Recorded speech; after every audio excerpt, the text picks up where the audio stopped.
All right, push one in the chat if you can hear me.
Hey, thank you for that confirmation. Welcome back to the Black Brain Trust. This is episode 589, Black Tech Talk. Please hit the like button as you come in, share the video if possible, and hit that notification bell so you get all the updates from the Black Brain Trust, including those posted on the community tab. There's a doc in the description with the video for you to follow along with. If you want to engage in the discussion, there'll be a link in the chat for you to click on. When you click on the link, make sure you raise your hand so that one of us can acknowledge you and advance you to the panel. Just as an FYI, we're still doing IT mentorship. If you're trying to get into IT for the first time, we offer IT mentorship. If you're going from one IT role to another, we do offer IT coaching. If you're in the tri-state area and you're looking for IT contracts, Nagona 11 does have recs on the table. Okay, let me drop the link in the chat and we can get started.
All right, first item on the docket is from Red Hat.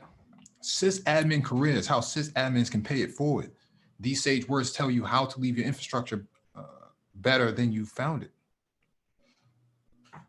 Expand this out.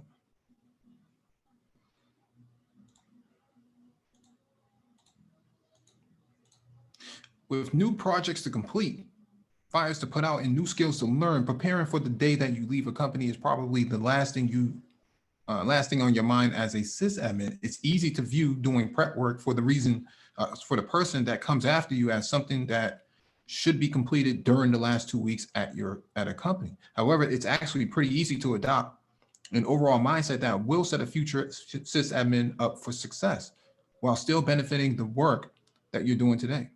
Whether you plan on being with your current employer for 12 months or 12 years, here are some tips that will help you pay it forward to whoever comes with you or after you.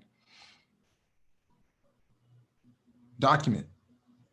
Writing good documentation is one of the best things you can do to help out your successor. Strong documentation provides several benefits. It can give context about why certain decisions were made, technologies were deployed, or configurations were used. This can guide an organization for years to come. It helps in a time of crisis. Nothing is worse than having something broken and not being able to find any topology diagrams or even a configuration overview of the broken infrastructure. It helps the new person get up to speed in an environment at their own pace without feeling overwhelmed.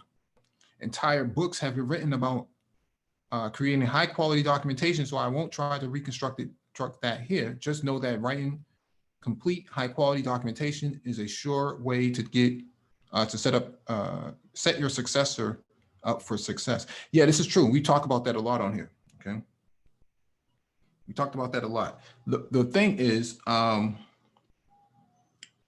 if you document from day one, it allows you at the end to actually go back and make modifications and grammar corrections to the documentation. The reason why this is important is because you have to have a bread trail as to what happened before so that you can understand it now or in the future, for that matter.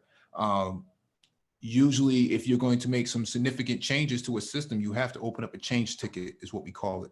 And the change ticket will have all this information in there, and you'll be able to refer back to it. And we can refer back to the change ticket within what we call a run book or a playbook. Okay, this is how typical IT ops works, or it should work this way. There's a lot of environments that don't work this way because they're just too lazy to do it. The culture is too regressive to actually implement a strategy like that. And so I've been in environments like that where the documentation is missing. Okay, no one knew anything. There was no ticketing system. There was nothing.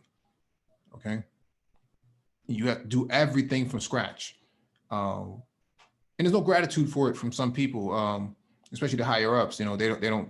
I mean, yeah, they see you doing some work, but they don't really care that you're actually documenting all this type of stuff because they don't have to read it for the most part. The person that comes after you, your successor, will have to read it and actually give some clarity as to what's going on. And so when you do documentation work, you got to make it clear and concise. You don't want to over exaggerate words and things of that nature. You want to make sure you have the right font, the right bullets, and the right, the right font size as well. I use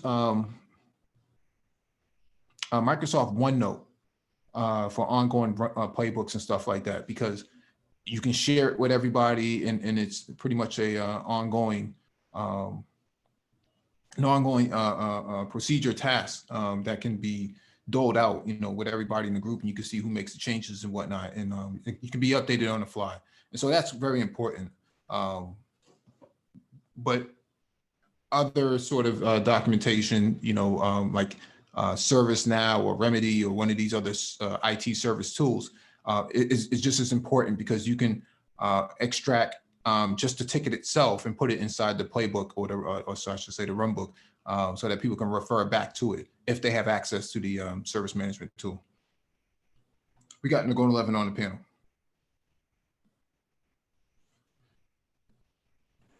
Hey, Mike, how you doing? I'm chilling, man. You? Oh, is my mic? No, I said I'm chilling. You?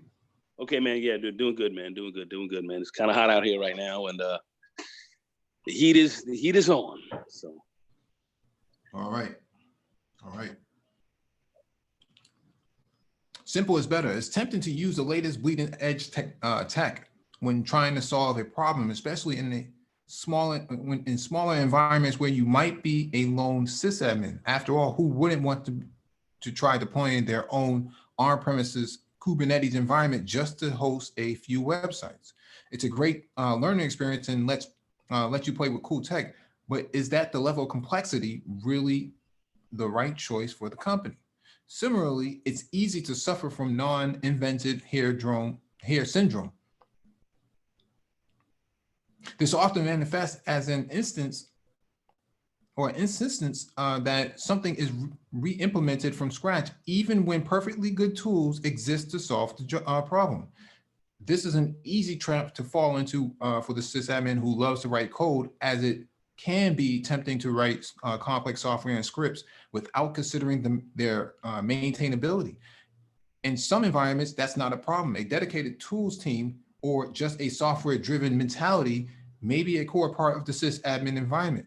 In other environments, it's easy to create critical tools that can't be maintained in the long term, either after you left or just moved on to other projects. Before you give into the urge to re-implement something that already exists or test out a web server that was just written 6 weeks ago in a brand new language, ask yourself the following questions.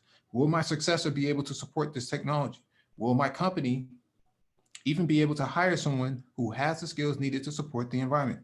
Stick to simple, easy, understood solutions wherever possible. Rewriting your own task scheduling system in Go might be a fun exercise to help you learn a language, but your successor will thank you for just using Chrome. Yeah, this is true. Okay, we had this issue quite often. You know, we still have ongoing scripts running inside Azure that basically the user, the sysadmin has been long gone from the company for the last 2 years. And it keeps failing because we can't log in there because we don't know his password. Okay, we don't have the credentials to go in there and stop the task because the task was written to do a certain thing, and that certain thing is being done. But you know, because we terminated the account of the sysadmin, the task can't necessarily complete because the credentials for the user for the sysadmin is no longer valid. Okay, that's a problem. That's a big problem. And so what should have happened here is that sysadmin should have replaced his credentials with, you know, the new person's credentials, or with someone who's already, you know, on the IT team currently to actually take over the task. That didn't happen, and now you have a big mess on your hands, and he's gone, and no one knows where he is right now.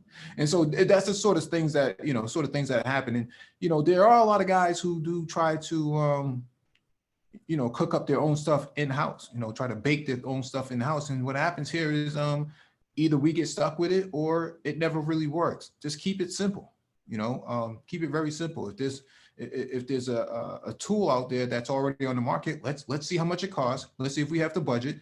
And if we can afford it, we're gonna get it. We're gonna get licensed for it. That should be the simple way of doing it. Trying to do it yourself is not always the most optimal thing to do. Okay.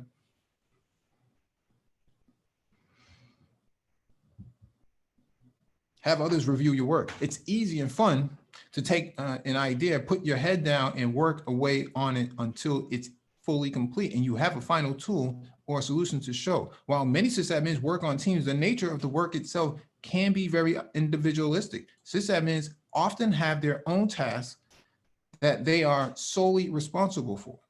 This can make it very easy to avoid asking for input on your work for long stretches of time. Allowing others to review your work is an important way to vet the strength of your ideas. If one of your colleagues is pointing out a problem with an approach, then it's very likely your successor will be scratching their head with the same question, only you won't be there to clarify it. Yeah, it's something that we run into. If your business doesn't have a process in place for peer review, it can be tempting to live on an island and do your own thing. Avoid this temptation and actively solicit input from others, even if they are in other departments. If you work on a team, you likely have coworkers who can review your work. If you're a lone sysadmin, you probably have a network of trusted peers who you can run your ideas by. Use this network to your advantage. Soliciting the feedback of others isn't just a great way to improve the work itself. It's also a chance to sharpen your people skills. Yeah, this is true. Okay. In Jira, J-I-R-A, in Jira, there is a peer review selection. If you go through the the process. That's because Jira is a DevOps resolution system, ticketing system. Okay, so when you open up an incident or an event inside Jira, before you can close it, it makes you go through a peer review process or a review process, and then you add the other stakeholders to that process. Okay, they get an email, they have to approve of it or review it or whatever it is, and then only then can the ticket or the incident or the event be closed or resolved. And so Jira is really good at that. I think ServiceNow, you can do the same thing. ServiceNow is very flexible and customizable. Remedy, I haven't used in a while, but I think Remedy pretty much is the same thing as well, because it all follows the ITIL framework. And so, yeah, having peer review is actually good. This is why in most environments, there should always be a minimum of one help desk person and a minimum of a sysadmin or network admin or sys engineer or something like that. There should always be a junior person, whether it's an intern or a full-time person or a contractor, that works beside the sysadmin or the network admin.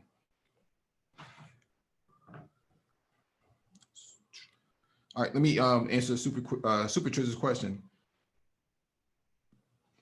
Could that be intentional to conjure up personal value within an organization? Yeah, that is true. That's true, Super Triz. It does happen. There's a lot of lip service and a lot of ass kissing that goes on in some of these organizations. People doing things for brownie points. I hate it personally, especially if there's only one stakeholder and everybody else just has to kind of accept it for what it is. I think that's a little bit off in this day and age. I think that's a little bit off. Like I said, we had a person who wrote a script and left the organization, and the script stopped working because we terminated the account. The script doesn't work anymore, and we can't even stop it because it keeps failing, and it's still failing. And so these are the sort of things that happen. So keep in mind these things as well. All right. When it's time to leave, final prep. The time has finally come for you to leave your current position. Maybe you're retiring, moving on to another organization, or switching careers entirely.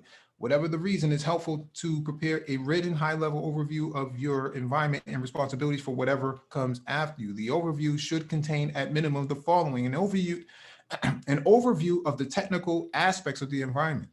What are the critical parts of the infrastructure and what do they do? Link to the other documentation wherever possible. Yeah, this is true. Okay, this is very true. This is what you use in OneNote for the most part. A list of current projects, their purpose, and the next steps. A list of top improvements or projects that you think will take the environment to the next level. Yeah, these things are very important. You got to put your ideas into print, or else people don't know what's in your head. So this document should be something that your successor can pick up during their first week. It should get them up to speed on the more important functions of your job. As an added bonus, sending this document to your boss before you leave is a great way to depart on good terms, as you're showing that you care enough about the organization to set them up for success after you're gone. Yeah, there should be an exit review for everybody that's going to be leaving the organization. Okay, whatever knowledge they have to dump it. Okay, you can't let people hoard onto knowledge. So whatever they're doing in your quarterly reviews with your one-on-ones and stuff like that, that information should be dumped and then transferred to the powers to be, so that they can actually document this type of stuff, so that one person doesn't become an insider threat. That's a fact, Mike. But you also have to, kind of put in there that some people, or we can say a certain percentage of people that do leave, don't leave on the best of terms, and they might be holding some bad feelings. And especially in the tech industry, a lot of guys leave, and they leave on, suspect terms, and they don't want to give up the best information. Or sometimes they'll even leave like a little messed up code or something in there to kind of mess the system up to make it a little more difficult for the next person coming in. So you do have to look out for that. I think in an ideal world, you're talking about that, but in reality, people sometimes are not that nice, especially when they're leaving. And you know how some tech people can be. And on an exit review, they might even lie or give some false information about how they felt, but they may have been harboring grudge, and they'll do stuff. So I just want people to understand that as well. I'm sure you have seen this yourself. Yep. Yep. All right. In conclusion, it's all about mentality. I hope that the previous tips have given you some ideas about how you can get, how you can start now to ensure that whoever comes after you will be in a good position to succeed you in the environment. These tips all come down to a certain mentality. You should always approach things with the idea that you may not be in that role or even that company forever. It's simply the reality of this industry that people move around hopping from engagement to engagement. Taking this approach will not only help you pay it forward to your company's future sysadmin, but it will also help you to build higher quality infrastructure during your tenure. Yeah, I don't see anything wrong with this. I think this is really good advice for everybody, regardless if you're a sysadmin or a help desk person or a desktop person or a field engineer, especially because you can get sick. You might get COVID, and you're in the field. You're driving from site to site. You can get sick. You might potentially be hospitalized, and no one has access to your account. If you share that information every single day at the end of the workday, then it's going to make a lot of sense, okay? Because somebody else may have to take over your work, and I hate taking over someone's work if there's no bread trail at all. Okay, we need a way to figure out why you did something, and when did you start doing it? Okay, so we can actually come up with our own resolution as to how to get to the bottom of this. There's a lot of tickets that get left open for days, and it hasn't been updated because a person was sick or they went on vacation or something like that. No, if you're going on vacation, hand your tickets over to the next person. Okay, don't let it sit in the queue and burn up time, because the longer it sits in the queue, the more negative it's going to look on the resolution, because it took 2 to 3 weeks to close a simple ticket that should have been closed in 2 or 3 days. Okay, that's a bad look, especially when a performance review would actually denote that. Okay, but if you're leaving an organization, all the information that you could possibly give, it should be no different than you training somebody. Okay, if you're training somebody, see, organizations that have good culture don't have this problem. Organizations that have bad culture, it's a mess. It's like trying to take apart a yarn ball. Okay, it's possible it can be done, but it's going to take you a lot of time that's unnecessary for you to actually commit to. And so my perspective is, especially from a help desk perspective, you should be documenting everything. I don't care if someone wanted a new mouse and keyboard. Who was the person? What kind of keyboard and mouse did you give them? And was it successful in its installation? Okay. What kind of device was it that you put into it? A serial number, an asset tag, something. Okay, we need to track everything. When you take the ITIL certification, it tells you about all this type of stuff. Okay, documentation and all that stuff, service management, very important. Very important.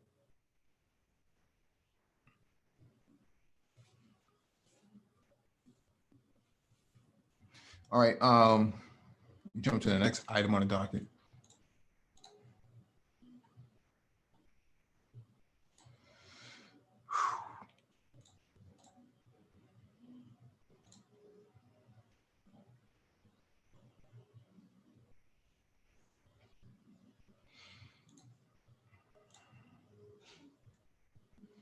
All right, next item on the docket is from CNBC.com. Google announces 100,000 scholarships for online certificates in data analytics, project management, and user experience, UX.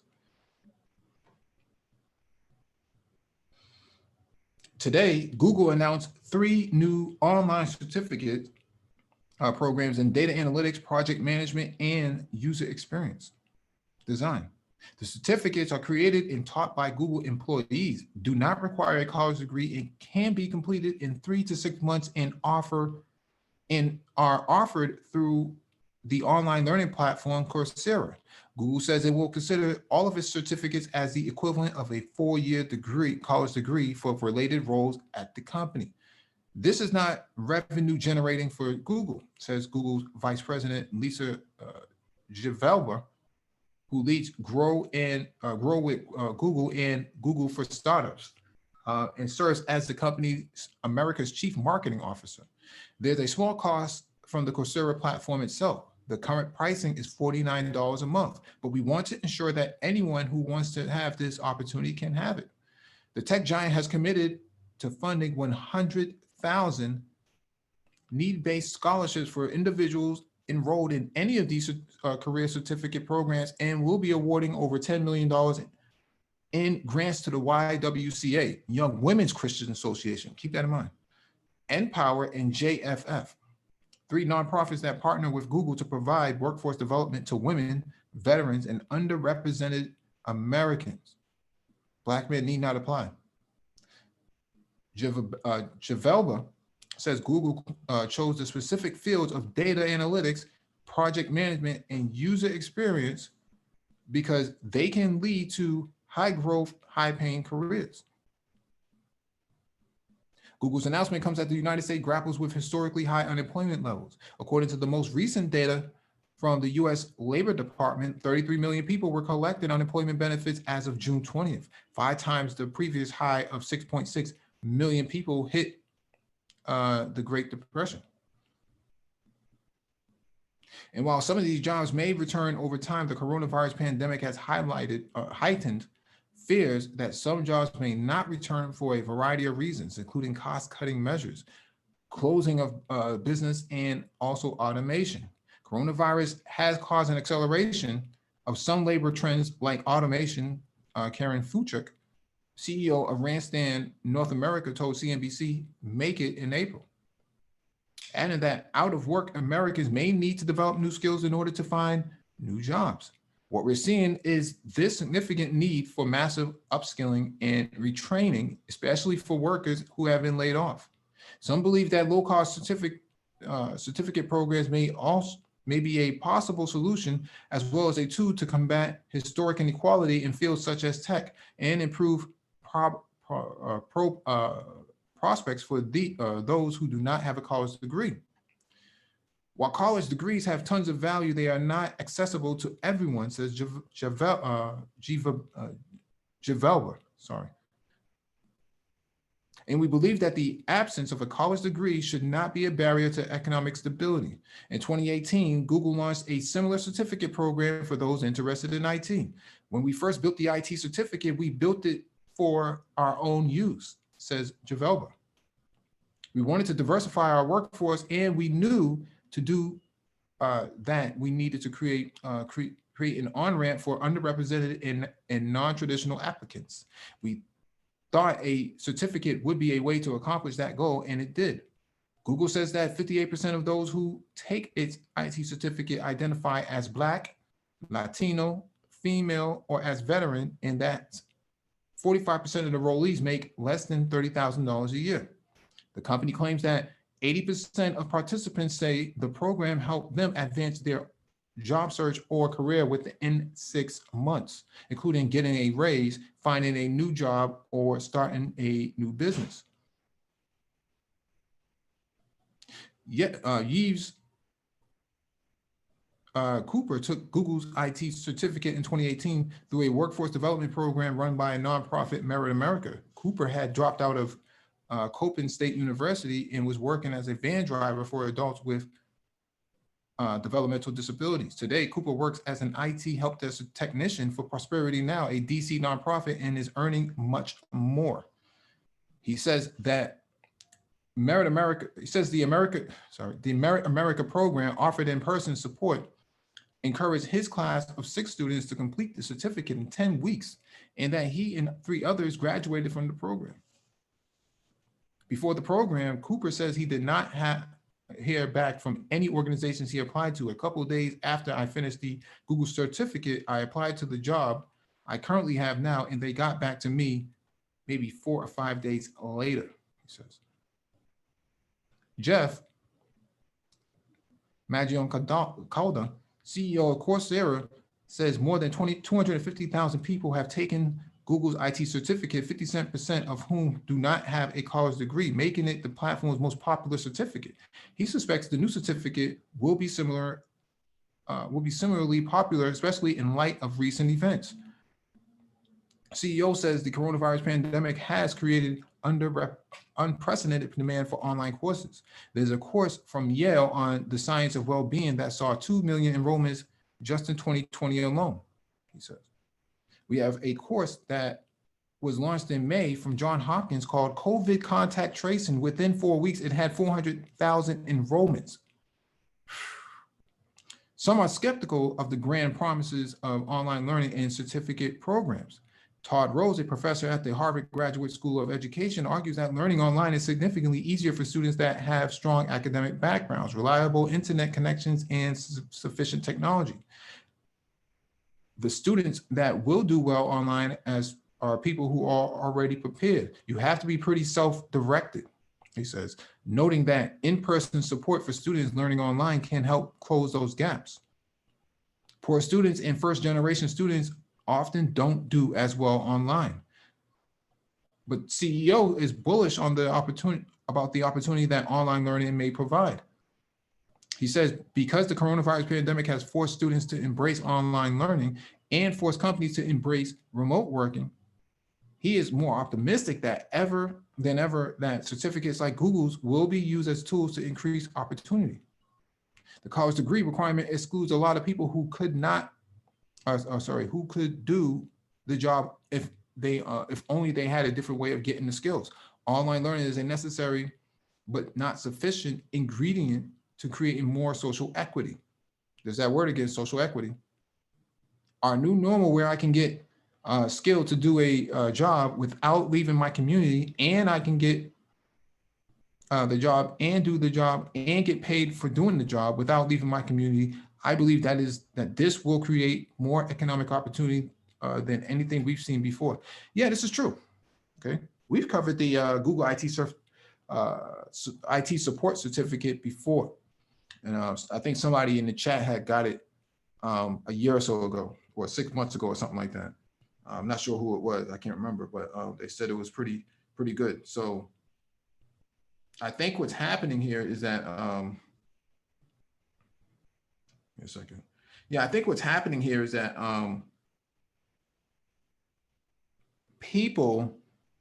Black people in particular, have been shut out from Division I schools, Division II schools, and things of that nature, despite all of the the rhetoric about diversity and inclusion. A lot of Black people who come from low income environments don't have access to Division I, Division II, Division III resources. And so in order to create this sort of platform that would allow access to these resources, you would need to create an online learning portal. And we talked about this before. I mean, we covered this probably about a week or so ago, but the way you create this sort of thing, you have to create this sort of incubator, this sort of environment that allows people to, fall into the incubator space, the accelerator space. Okay, it shouldn't be relegated to just online, but it should also be physical brick and mortar infrastructure needs to be developed in these environments so that they can have access to these opportunities and be a part of project development. Okay, project development meaning anything to do with fourth industrialization, anything to do with municipal technology development, things of that nature, patent development. The way Facebook came about was because all these guys were in the same dormitory. Okay, the way Silicon Valley was built, most of these guys came out of their garages. Okay? If they didn't come out of the garage, come out of their dormitory. Those sort of social networks is what builds a lot of innovative platforms. And so I think the Google IT certificate is actually a good one. I think that's good for people who need it. So.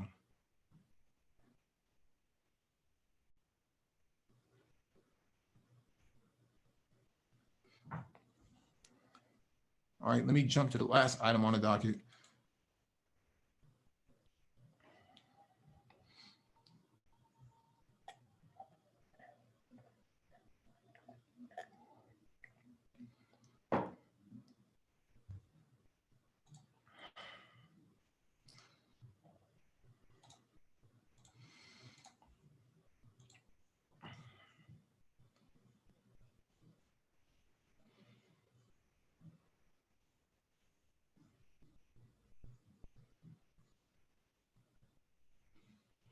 All right, this is from Google's Grow platform that we talked about earlier in the last article. So the Google IT Professional Certificates. Google IT Professional Certificate provides you with job-ready skills to start or advance your career in IT. They are entirely developed by Google and connect you with over 50 employers who are hiring for IT roles. 80% of Google IT support professional certificate learners in the US report a career impact within 6 months, such as finding a new job, getting a raise, or starting a new business. Completers can directly share their information with a consortium of top employers hiring in the field: Walmart, Bank of America, and of course, Google. Okay, this is what it looks like. Okay, skills you'll learn: customer service, troubleshooting, network protocols, cloud computing, Windows operating system, Linux command lines, system administration, encryption algorithms and techniques. Okay, that's what you're going to learn on here. This is all the stuff about sysadmins, desktop support, IT help desk. That's what this is all about. Okay.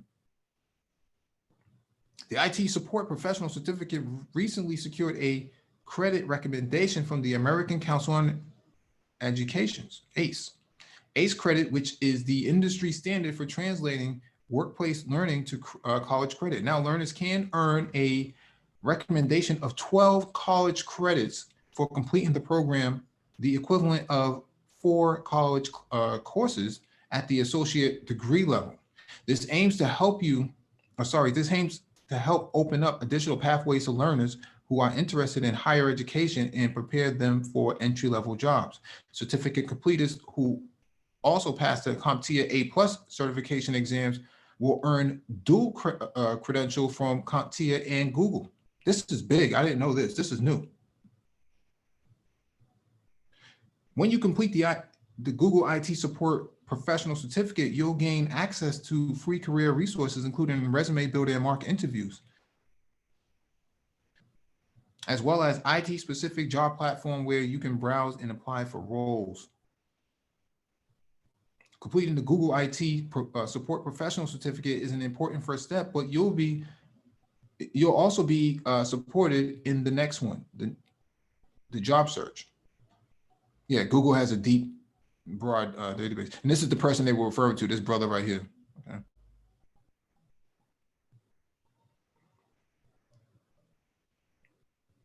Yeah, so what I'll say here is this, because this is a game changer right here where it says you'll earn 12 college credits. For those of you who don't know, most associate's degrees are anywhere between 36 and 48 credits. Okay, if you're getting 12, that means you've done a quarter of the credits. That's actually pretty good. And so what I'll say to that is, depending on what your situation is like, you could go to a community college and not pay out of pocket at all, and come out with an associate's degree in less time. So basically this certificate takes away a semester out of your time. So instead of doing 24 months, you may do 16 to 18 months in school. Okay, I think this is good. I think people should pursue this. If you're trying to get into IT, I think you should pursue it. Okay.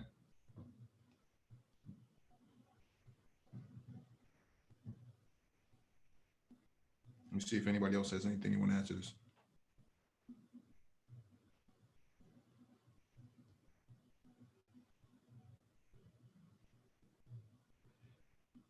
All right. China White, thank you for stopping through. Good afternoon to you. Rainy Woman, good afternoon to you as well.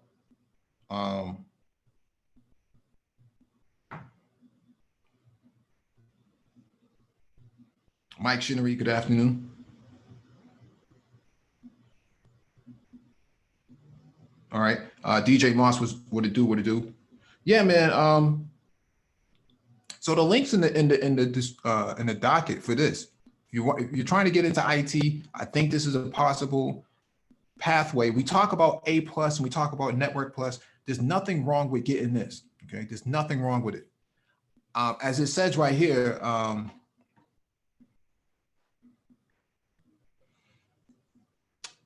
certificate completers who also pass the CompTIA A+ certification will earn credential from CompTIA and Google, a dual credential. Okay, so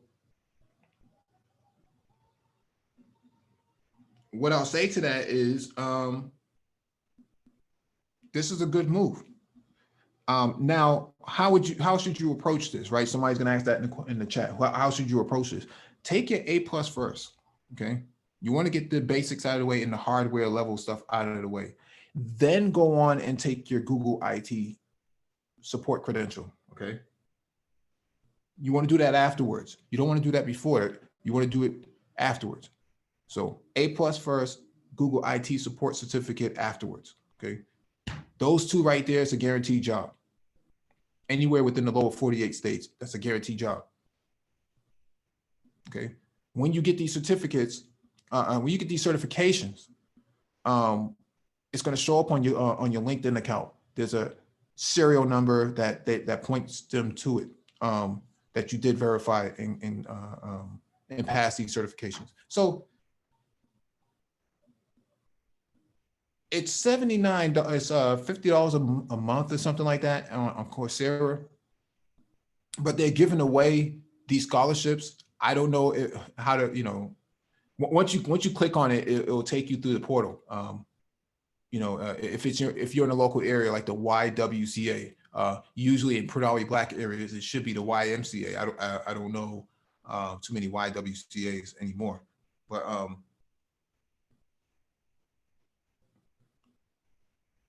that should be the process of going through your local YWCA or whatever training, minority training company that's available, nonprofits.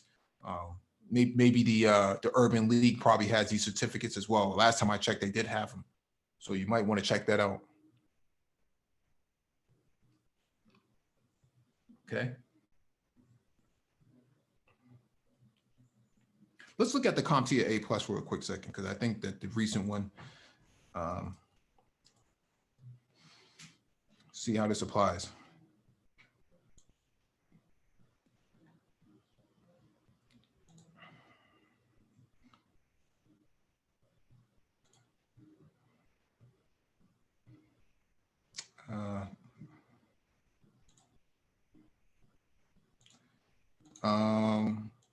Yeah, here we go right here. So this is CompTIA's A+, recently came out. I think this is for 2019.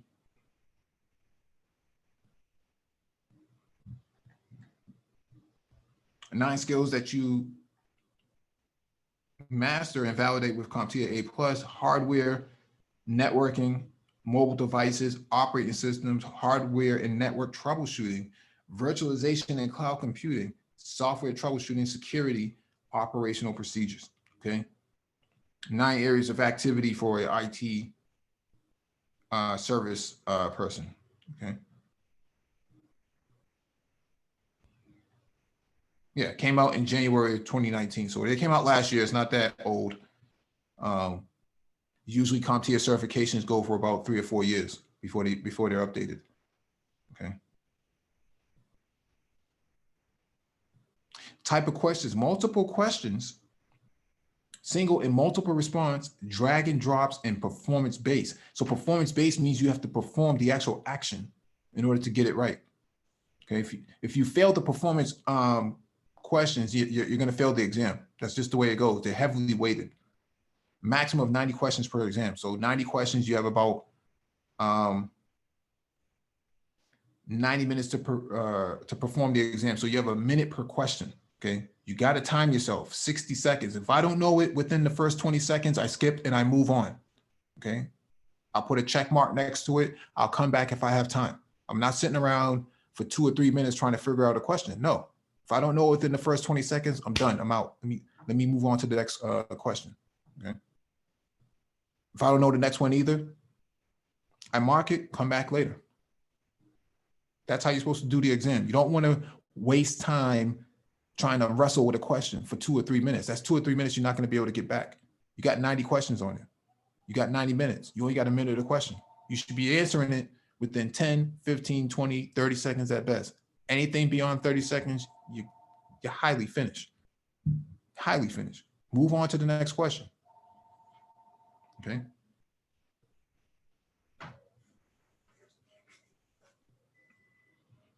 Okay.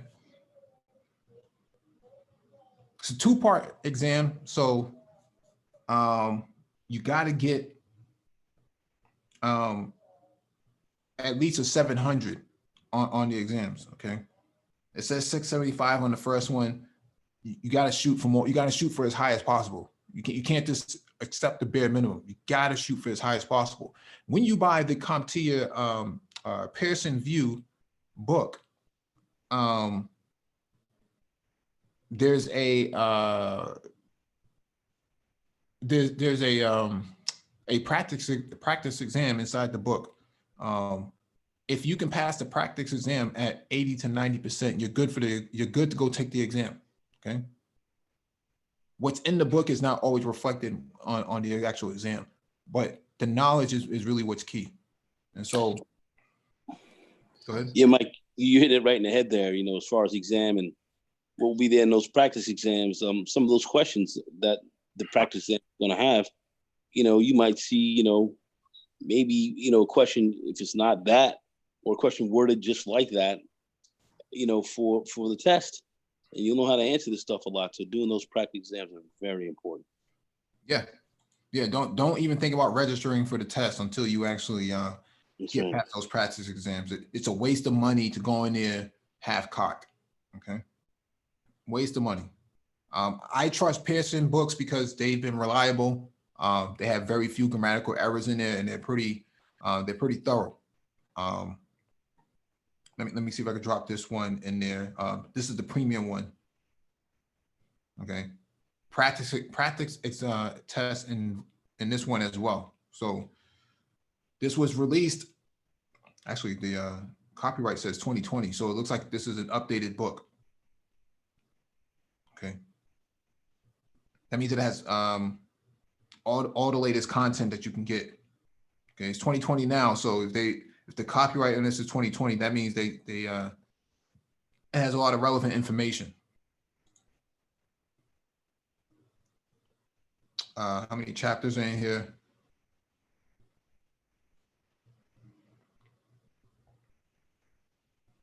Yeah, there's 10 chapters. 10 chapters. That means you should be doing a chapter a day. Okay, or a chapter a week, I should say. You should be doing a chapter a week. You should be going over the questions. You should be going over the practice tests for that chapter. Okay. You know, don't cheat. Don't try to shortcut your way around this stuff, man. You know, people who cheat, man, people who shortcut, they never win, dog. They never win. It'll show up sometime later. Okay. Let me drop this link in the chat. I think some people will definitely be interested in getting this. So.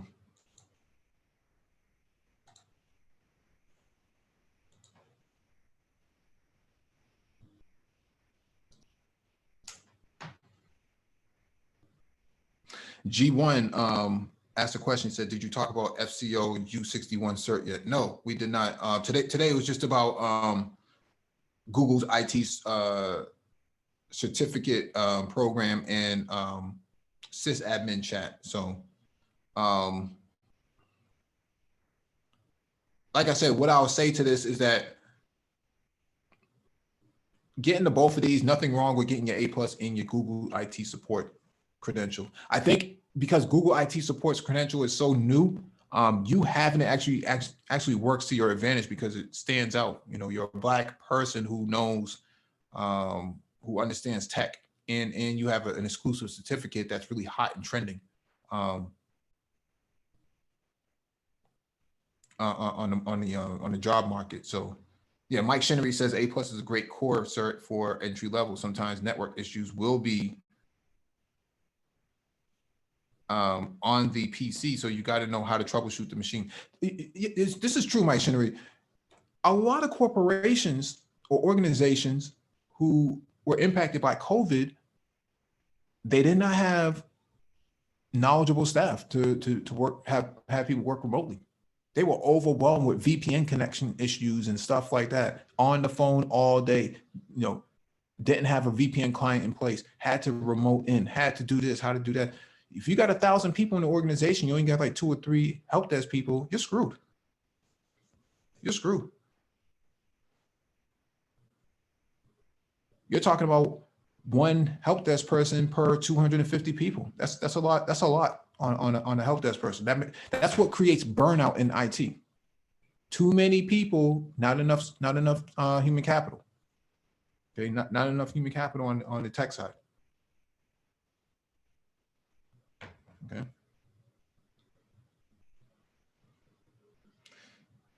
Super Trish says SYS admin.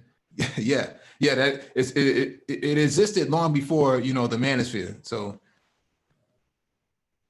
it existed long before the manosphere did.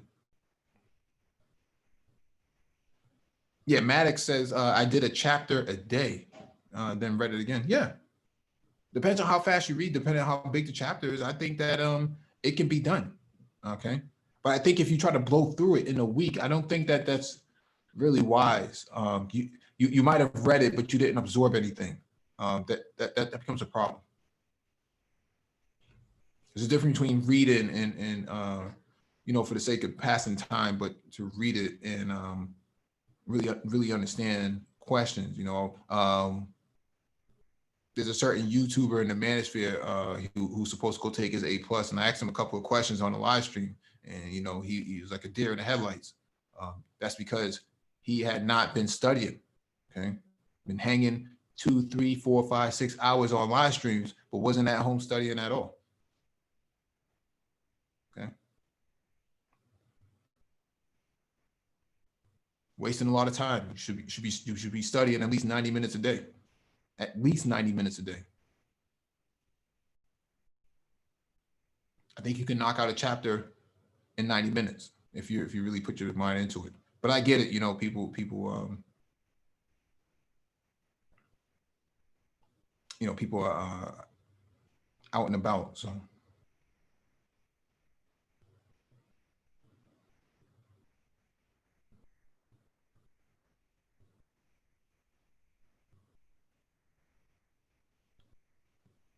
Super Trish says he was studying game. Yeah, you do see a lot of these guys, man. They study game, man. They spend so much time trying to figure out game, and no time to get this certification, man. If you're that lazy, that's gonna come out in your interview. It's gonna come out in your interview. How much time are you really spending, you know, doing things that non-tech related? How many books have you read?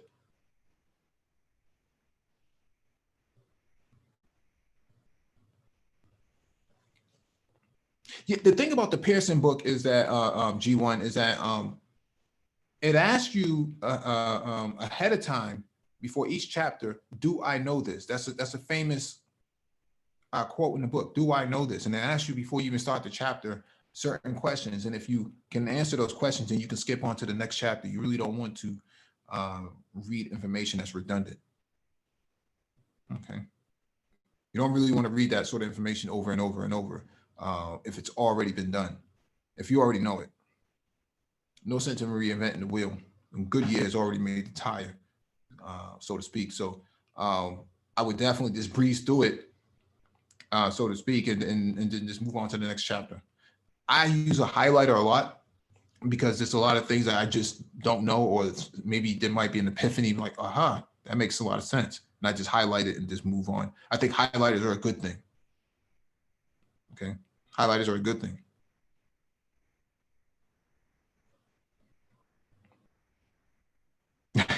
Super Triz says he read a chapter a day of mode 1. I'm not even gonna go there, man. You got to be more mode 1 in your IT certifications, if anything else. Okay.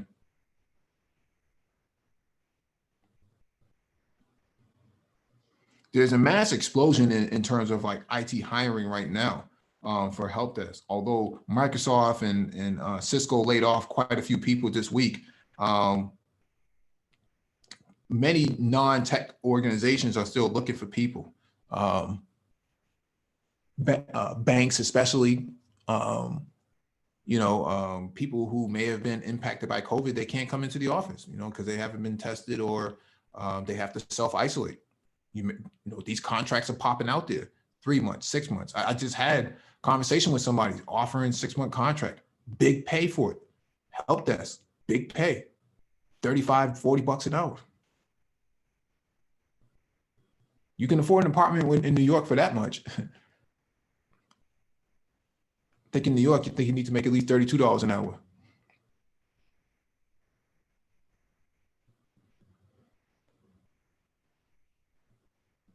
Yeah, G1 says I can't highlight due to study in the library. You can always print the, you can always Xerox, those pages out. And you don't necessarily have to highlight, but I type things in Notepad++ or OneNote, and that allows me to refer back to some of the points that I may have made in the book.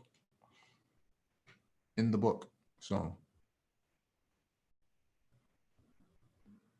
yeah, I think people should pay for books, man. I think people should pay for books. I see a lot of super chats going around in the manosphere, 30, 40, 50, $60. That book was only about what, $45. That one book is going to flip into a completely different salary perspective for you. You go from making minimum wage at $11 an hour to $35 an hour in New York. I think in New York the minimum wage is 15 now, but you go from $15 an hour to $35 an hour as an IT person. That book costs $45. How many opportunities are coming out of these super chats and cash apps that go into some of these platforms, man? How many super chats and cash apps, the benefits are coming out of those platforms? You should ask yourself that. I'll be damned if I give somebody the cost of a certification in a super chat or a cash app, and I'm not getting anything in return. No, I'm not doing it.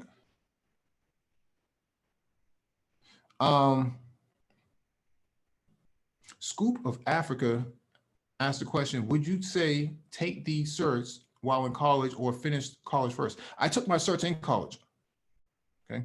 And I was able to get out of classes with it. So I would say take the certs in college if you can. Even if you fail it, it tells you what you failed on at the end. When you get the printout, it'll tell you where you're weak at and where you need to improve.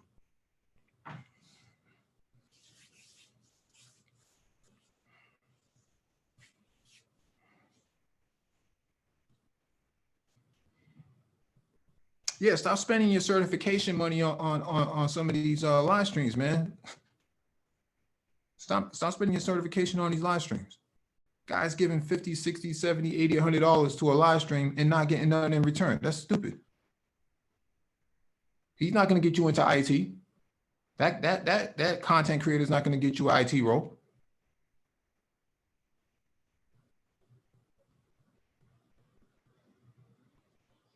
SDY says, Mike, on the healthcare bank endos, on the bank end, does the sysadmin help desk duties change? No.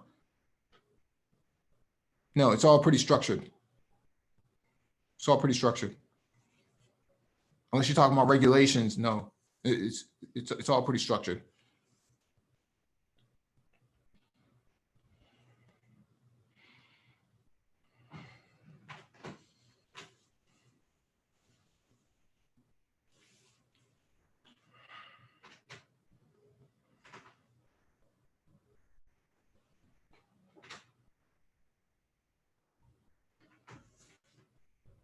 Yeah, DJ BMP. Yeah. He says you speak in facts, brother. Yeah. These guys giving $100 super chats to somebody, but they want to get into IT. Why are you giving your money away to this guy, to this content creator? For what? He can't get you into IT. He can't do nothing for you.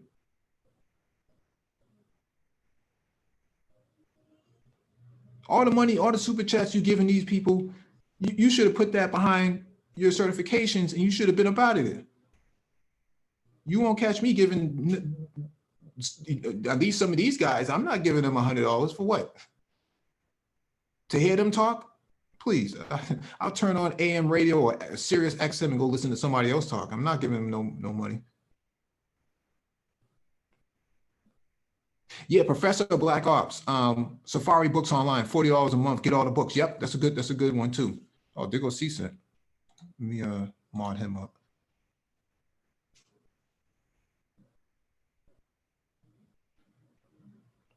Yeah, guys giving $200 to a game coach, man. What type of stuff is this? Nah, man, we can't be doing that. Let me drop CBT Nuggets because I think CBT Nuggets is actually pretty good too. Yeah, let me share my screen real quick. Almost forgot about them. I think they're dope too. This is CBT Nuggets, another training, certification training. So I think it's like, I think Black Friday, I got mine for like $200 or something like that. Yeah, I got mine for like $200. So this is the cost right here, $59 a month. I paid like $200. I don't even use it personally. I just have it because it was a good deal. I never turned down a good deal when it comes to IT stuff. Let's go to certification training. I got Microsoft, you got Windows Server 2016, Azure Administrator Associate, can't beat that. SQL, 2016 database admin. Yeah, I use SQL to not SQL. I use CBT Nuggets to pass a couple exams as additional stuff, supplemental studying. Yeah, here's the CompTIA stuff: A+, Network Plus, Security Plus, Cloud Plus, all the good stuff over there. Juniper, a lot of people slept on Juniper. Can't really beat that. Linux Foundation Certified Sysadmin. We talked about that in the past. So they have quite a few new things here that I think guys should pay attention to. Okay.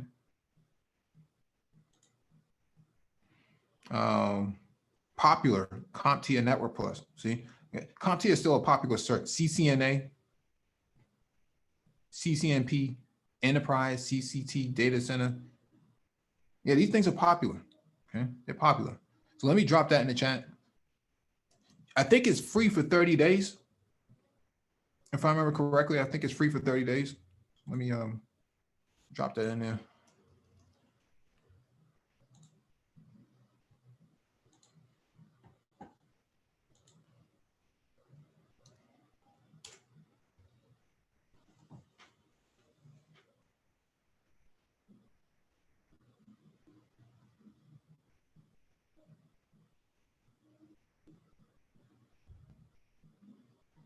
Oh yeah, Maddox says it's free for a week. Yeah, make sure you know what you're looking for first and then jump on it.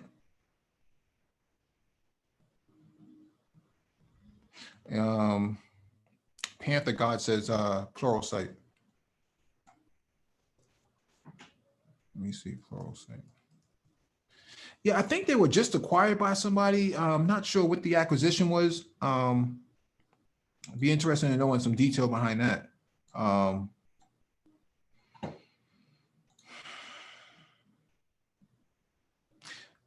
Pluralsight. Yeah, nothing wrong with that. I used to use Pluralsight back in the day. I think because the organization paid for it, it was real. It must have been cheap at the time for them to buy it. Let's look at the plans. $29 a month, $299 annually. You can't really beat that $299. hands-on learning projects and certifications. Yeah, you can't beat that. I like this right here, $2.99 a year. Okay. I be seeing guys give out $2.99 in super chats and cash apps. Like, y'all dudes are crazy, man. Y'all dudes are crazy as hell. Giving it to game guys. Nah, man, you can't be doing that, man. Can't be doing that anymore. You gotta start investing into yourself. Guys be trying to steal books off of, like, some of these black sites or whatever it is, whatever they call it. And you won't pay for a book, but you'll give this guy a super chat, man. Nah, man, you can't be doing that, man. Can't be doing that anymore. Can't be doing that. Yeah, I see nothing wrong with Pluralsight.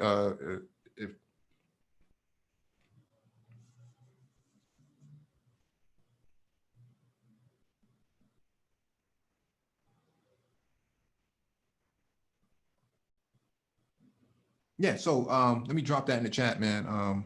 I know some people might want to get up on Pluralsight.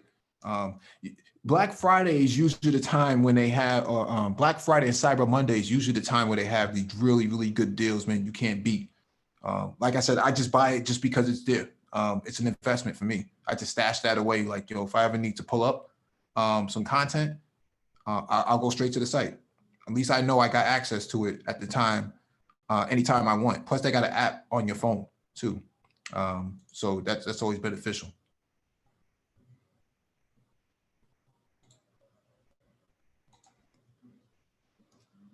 Yeah, leverage all the resources, man. Leverage all the resources. Pluralsight, CBT, Pearson, IT certification. Where's Brandon? Let me come up. Yeah, leverage all those resources. You don't have to rely on one resource. Okay. Sometimes some books don't have all the information in it, and you got to leverage another resource to actually find out what's going on. A lot of authors will cookie cut, things from academia and then just dump it into a book. I don't like when they do that. Okay. I don't like when they do that. So that's why you got to always leverage a second source. You got to leverage a second source, at minimum, a second source. Yeah, King James says, how about Udemy? Yeah, Udemy, you can't go wrong with it. Some of the content on there is hit or miss. You can look at the star ratings and that will tell you if the content that you're looking to purchase is credible or not. Usually if it has over 3.5 stars, it's usually pretty decent. I try to stay around 4 stars as the minimum for me. Sometimes the reviews will be like, oh, well, I didn't get my code or something like that, so therefore they give it 1 star. Now, you got to pay attention to the reviews. Okay, usually the first 10 or 20 reviews will tell you what the quality is of the content that you're trying to purchase. And so I'm pretty specific about buying things from Udemy. A lot of things go on sale, but then a lot of that stuff isn't always good. Yeah, Professor of Black Ops says community colleges are giving out free IT classes. Yeah, that's bound to happen. It's bound to happen. That's good stuff too.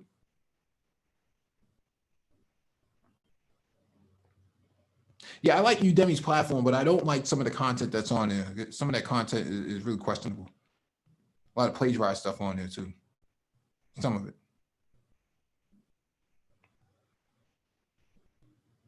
Yeah, guys giving away, giving away their whole entire student loans to content creators now, man. It's crazy.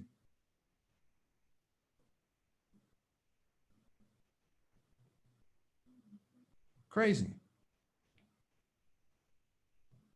Guys drowning in student loan debt, but giving away their student loan payments to content creators. You should be getting your IT game up, man. You're getting your IT game up. Yeah, thanks for the big super chat, and then you walk away at the end of the day with nothing. You a fool. Y'all boys are fools for that.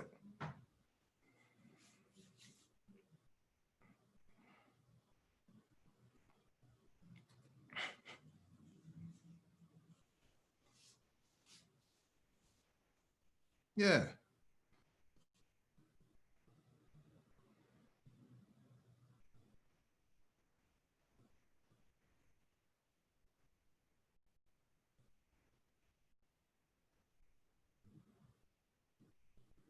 Yeah, I'm a big. Let me drop this in there too. Let me,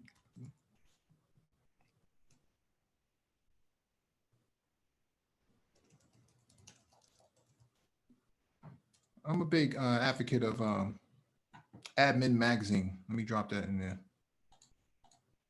before we get up out of here. Yeah, this is from Admin Magazine. Okay, network and security. I'm a big fan of it. I've been a subscriber for years. I still have magazines still wrapped in the shrink wrap. I haven't opened it because I have access to the eMag. But point of the matter here is I love the content, man. The content is good. Every issue is good content in there. Even if I can't use it right now, it's something I can always refer back to later on.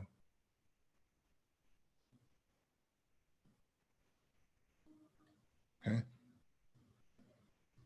I think I think it's about $60 for a year, which is not that bad. I see guys giving $60 for super chats and they're not getting nothing in return. That's highly suckerlaid, in my opinion. You're not getting no return on your super chats, man. You better start questioning how you spend your money in the manosphere.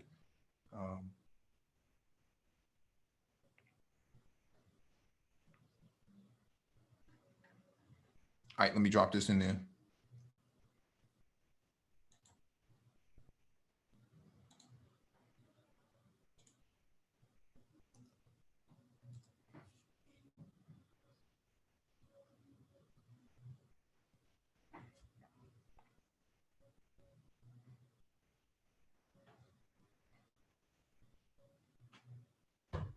Mm-hmm. Yeah. Yeah. Maddox 12 says, dude, that mag helps so much. Yeah, there's so much good content in there. You got to really, pay attention to some of the stuff that they're saying because you may not be able to use it now. You'll use it later sometime. Even just, um, just in conversation, just in passing. It's actually pretty beneficial.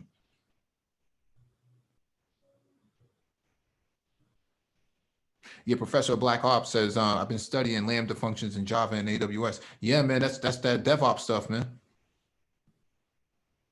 That's that serverless computing, serverless architecture. That's all that good stuff.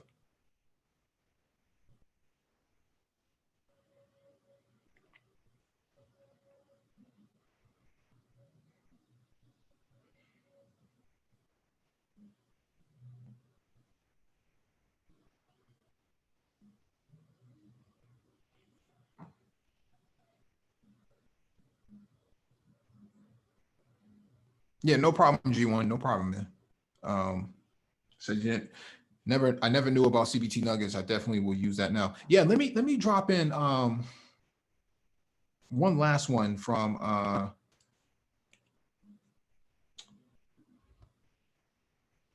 Bosun.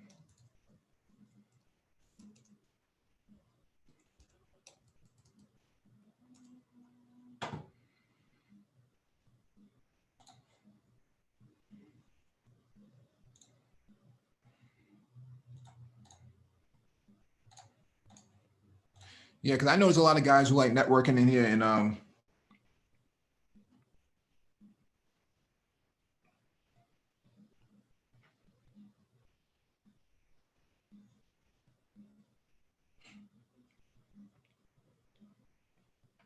yeah. So this is Bosun IT and certification training. You really can't beat Bosun, in my opinion. I've been using Bosun for years, since the mid 2000s, and I think that their stuff is pretty top notch. Their Cisco networking stuff, simulators are immensely valuable. Okay? Immensely valuable. If you can pass their simulators, you can pass the exam. That's pretty much the rule of thumb. They're pretty good. They're pretty good. I don't even know what they charge. Yeah, I don't know what they. Let's see. NetSim.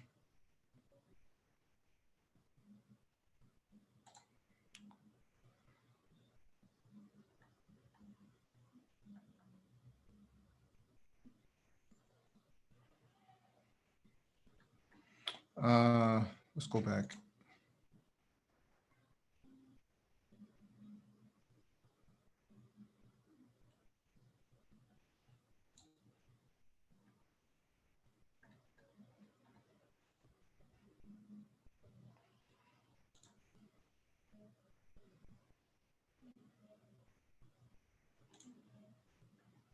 Yeah. So CCNA network sim, can't beat that. 107 labs in there. If you can pass those labs and one exam, you know, it comes with an exam as well, practice exam, I think it is. You can do your job. Okay. You can do your job. $179. I'll be seeing some of these super chats go through. I'm like, you spent that much on super chat and the Cash App. You should have been putting it into something like this, man.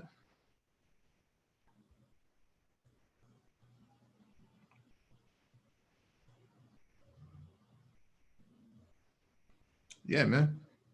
This is good stuff right here. So I'll drop that. And look, 25% off. Okay. Right now, 25% off of that 179. Okay. You can't beat that. That's cheaper than some of these super chat Cash Apps I be seeing going through the manosphere. And you guys supposed to be getting into IT. You can't put you gotta save every dollar, man, and put that towards your career, man. These other content creators ain't gonna get you to where you need to get to. They can't even get themselves a job. You really think they're gonna get you a job? Highly unlikely. They highly finish themselves. So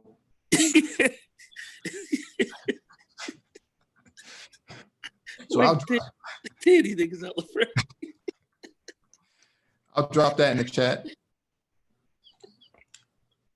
I never had any problems with Bosun. I love their stuff, man. Just make sure you get a nice, decent computer, because the more labs you load up, man, the more power it's going to need.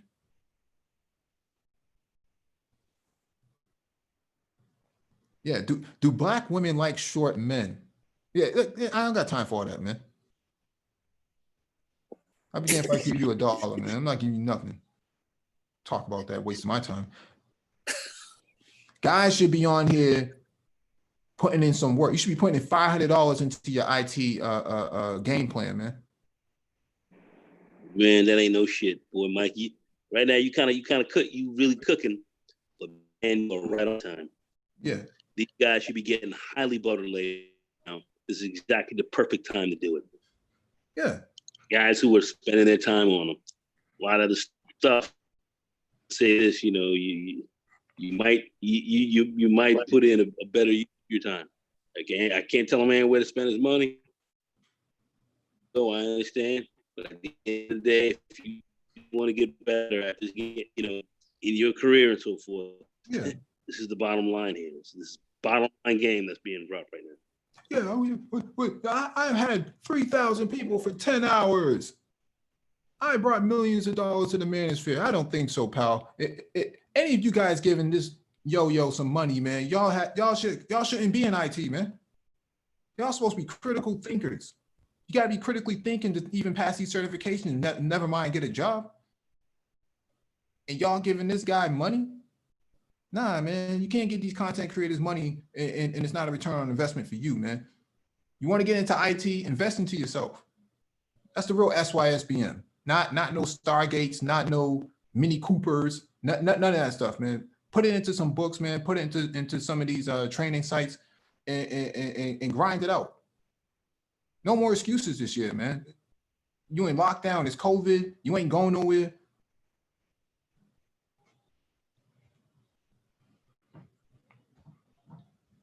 Yeah, get your mind right, man. Get your mind right. All right, man. Yeah, hit the like button if you're not already done so, and share the video if possible, and hit that notification bell so you get all the updates from the Black Brain Trust and those posted on the community tab. All right, shalom, everyone.